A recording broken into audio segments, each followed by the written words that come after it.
presento, como bien decía el siervo, soy un candidato de la iglesia de Liria. Mi nombre es Domingo y vengo a acompañar a mi padre espiritual, nuestro hermano Juan.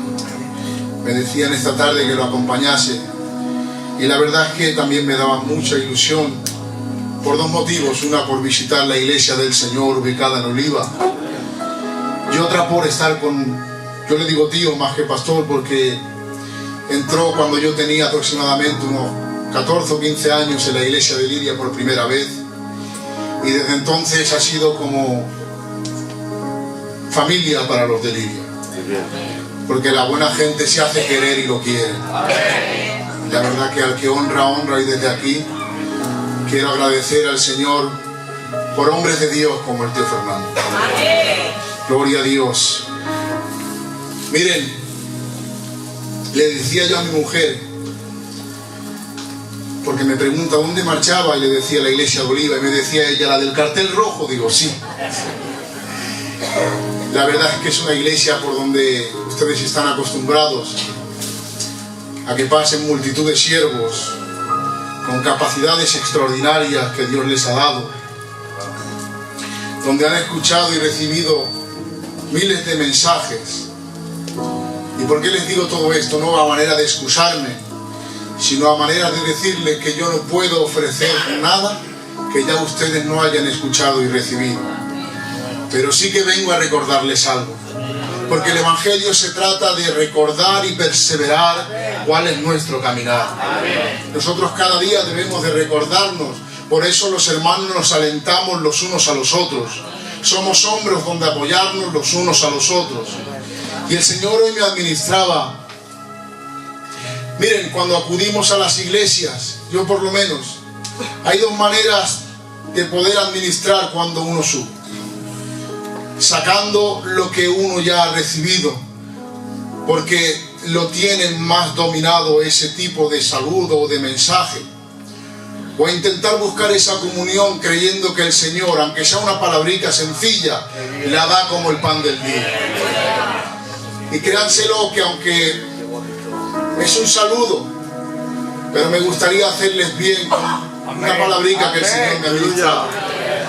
No voy a robarle mucho tiempo al siervo, pero ya que me he hecho 104 kilómetros, le van a aguantar 5 minutos. Amén. Miren, en Segunda de Reyes capítulo 5, tan solo con decir eso muchos ya sabrán a la escritura y al pasaje que me voy a referir. Se trata de Eliseo y Naamán, pero el Señor me lo hacía ver de una manera hoy muy sencilla a la vez para mi vida, y me venía hablando, porque vemos en este pasaje donde el Señor trata con la vida de aquel comandante, de aquel militar, de aquel hombre de renombre, pero especifica la Biblia que era leproso. Y este hombre, podemos ver que en el versículo 3, me dejan descifrarlo de este modo como el Señor me lo hacía ver. En el versículo 3, una muchacha que él tenía como criada avisa a su mujer de que había un profeta en Samaria que podía sanarlo. En el capítulo 4, en el versículo 4 mejor dicho, Naamán acude a su señor, al rey de Siria, para decirle que su criada le había dicho que allá en la tierra de Israel podía ser sanado. En los versículos 5 y 6 vemos como el rey de Siria envía cartas al rey de Israel, que en aquel tiempo gobernaba Joram. Miren, aquí ya me voy a detener tan solo 30 segundos. La criada le dio la instrucción correcta, diciéndole que había profeta en Samaria, el cual podía sanar su lepra. Pero este hombre parece que no lo entendió bien, porque le pidió a su señor recomendación que enviase cartas, pero al rey de Israel. No tenía que ver nada el rey con el profeta donde lo habían enviado. Miren si es así, que en el versículo 7 el rey de Israel le dice: ¿acaso soy yo Dios para sanarte? Pero es en ese momento cuando entra en acción el profeta Eliseo, llamado el varón de Dios.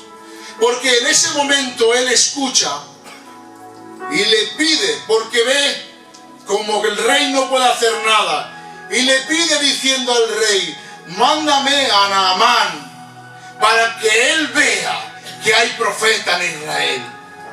Y aquí es donde yo ya me quiero entremeter en el mensaje de la manera que Dios me lo mostraba. Ahora el profeta Naamán se dirige con ese séquito y con esa dote que llevaba para agradecer lo que iban a hacer por él. Y ahora dice que se dirige a la casa del profeta Eliseo. Pero el profeta Eliseo, como todos ustedes pueden leer, dice que no sale a recibirlo, que manda un mensajero. Pero he aquí el mensajero le da la clave que él necesitaba. Le dice: lávate en el río Jordán y tu lepra será quitada. Pero ahora llama la atención, a mí me dice la escritura textualmente, que al no salir el profeta Eliseo a recibirlo, él se marcha muy enojado. El Señor me daba una frase para este versículo. Es que muchas veces buscamos el hombre de renombre, pero no vemos la solución a nuestra situación.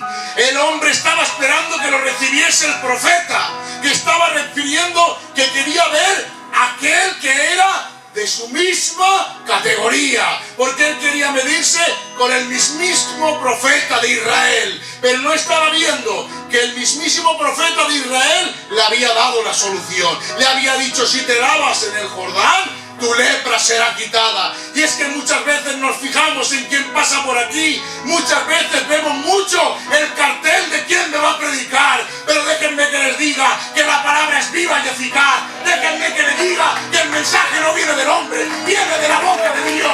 Y le había dicho que si cumplía con el mandamiento sería sanado. Pero se fue enojado. Miren si se fue enojado, que él mismo recapacitó y dijo: ¿acaso no hay mejores ríos en mi tierra? Porque cuando estamos enojados, que ya no nos gobierna el espíritu, que nos gobierna la carne, ya no tenemos la lógica del espíritu, sino la lógica de la carne. Y él en su lógica de la carne pensaba y decía: si yo tengo mejores ríos, yo tengo mejores lugares en mi tierra, yo tengo mejores aguas. ¿Por qué?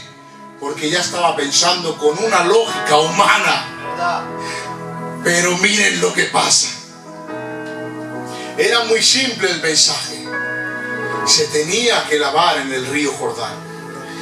Y cuando ya se iba muy enojado, vemos como en el versículo 13 sus criados lo convencen y le dicen, argumentan contra su lógica y le dicen: si acaso el profeta no te hubiese mandado algo mucho más difícil, ¿no lo hubieses hecho? Es que a veces pensamos que la solución de Dios es muy difícil. A veces pensamos que nos va a costar mucho el alcanzar la bendición de la sanidad, de la restauración, de lo que necesitamos. Y no nos damos cuenta que Dios es un Dios de solución, es un Dios fácil, es un Dios que quiere comunión, es un Dios que quiere relación, es un Dios que quiere intimidad. Pero vuelvo a decir, cuando argumentamos con la lógica de la carne, no podemos tratar con Él. Y con esto termino. En el versículo 14 y 15 los leo textualmente y con esto concluyo. Él entonces descendió y se zambulló 7 veces en el Jordán, miren, conforme a la palabra del varón de Dios. Entendió que no era tan solo el encontrarse con el hombre de Dios, sino que era obedecer al mandamiento de su palabra. Y aquí vemos reflejado cómo antepone la palabra al varón. Y vuelvo a repetir, es que muchas veces nos fijamos en quién nos transmite la palabra y de qué manera nos la transmite. Déjenme decirle que nada puede dar el hombre si antes no lo recibe del cielo. Déjenme decirle que la palabra no necesita ningún representante, porque la palabra es viva y eficaz. La palabra corre y es glorificada en nuestros corazones. Déjenme decirle que la solución es fácil. ¿Saben cuál es la solución? Obedece, ten fe, que es la palabra, que es su mandamiento, y de esa manera seremos sanados. Pero no podemos argumentarnos en la lógica del ser humano. Por eso en esta tarde vuelvo a decir, sé que lo saben muy bien y sé que hablo con una iglesia madura, pero el hombre no puede dar nada si esto no nos hubiera.